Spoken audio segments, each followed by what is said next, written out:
What's up guys, it's MX Style. This is how it's going down. In this episode we'll be talking about the do's and don'ts of buying cryptocurrency. It's just a beginner's guide, nothing too advanced. If you can, please hit the like button because it helps with the YouTube algorithm and growing my channel and giving me wider exposure basically. It's hard to breathe, but that's alright. Hush. Alright guys, so it's been around 2 months since I've had a haircut, man. Should I? No, I can't.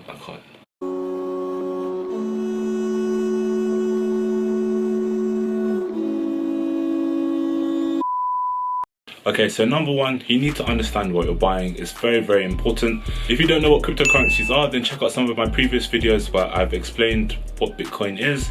I'll put something up here or up here. Essentially, if you don't know what you're buying, then you don't know how much risk there is. Second mistake I've also made as well is high trading, or over trading I should say. So you don't want to be, making 4 or 5 trades every single day. You'd want to spread your trades out over the course of a week or several days. You don't want to be trading every single day. Depending on the platform that you use, it can actually be really expensive. Okay, so the next mistake, I'm not sure how common this is, but it's thinking that you own shares when you actually own crypto. So crypto is basically it's a digital currency. Some have varying different values, but essentially you're not getting any dividends from owning crypto. It's its own asset in itself. The only returns you make is from the appreciation in its price. You don't make returns every single month like you do with dividend paying stock, so there's a bit of a difference there. So just bear that one in mind. Next on our list, we have buying shit coins. Yes, I said it's shit coins. The main coins I would stick to are Bitcoin, Ethereum, Ripple, and maybe Litecoin. Another crucial mistake you should not make is not diversifying your portfolio. So what do I mean by diversify? Rather than have your money in one asset, you need to make sure it's spread across several different assets, whether it's evenly distributed or skewed. So I have at least 3 cryptocurrencies that I own. So I have Bitcoin, I have Ethereum, and I have Ripple, and I've limited my exposure to the altcoins to I think 10%, just because the altcoins are more explosive in nature because of the dynamics of the market. When Bitcoin goes down, the altcoins will go up, and when Bitcoin goes up, the altcoins go down in value. So it's important just to make sure that the right balance is there. But these next two sort of fall hand in hand, and it's not having patience and make sure you're doing the right research. So with the cryptocurrency, we all know it's a long game. Unless you're a trader and you can make daily, hourly, minute trades, you're going to be like me. You're going to either be spot trading or you're going to just be holding on for dear life and waiting for that Bitcoin price to just rocket. But essentially, if you skip these 2 steps, then you're just shooting yourself in the foot. Patience is very key with Bitcoin. Very key. Not even just Bitcoin, just with cryptocurrency in general. Okay, so another mistake that you absolutely do not want to make is making sure that you have 2-factor authentication. If you do not, then you are susceptible to being hacked, guys, and you do not want your hard-earned money to go down the drain to a hacker who's just seen you as a schmuck. You're not a schmuck, guys. You're a potential rich investor or something along those lines. It's very simple. You can use the Google 2-factor authentication app and link it to your different exchanges that you're using. So it works for Femex, many others. It basically works for all of them. It confirms that you're the person logging in and that there's no one else for your account to be worried about.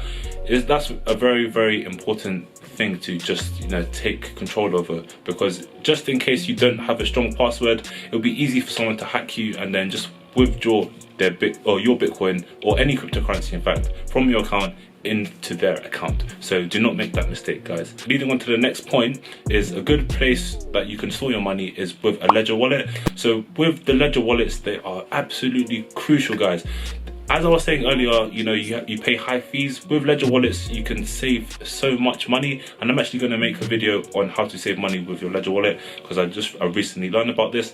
But essentially, if you're sending Bitcoin, any transaction, you pay around a £2 to £3 fee depending on how much it is. Some exchanges, they do a percentage-based fee, but with a ledger wallet, you can pay exchange fees using Satoshis. And I know it doesn't make sense right now. I'm going to make a video about it so you guys are fully informed, because it's a bit much to wrap your head around. But I'm going to save you guys so much money and we're going to get rich together. So don't watch that. The last mistake to make is falling for the news.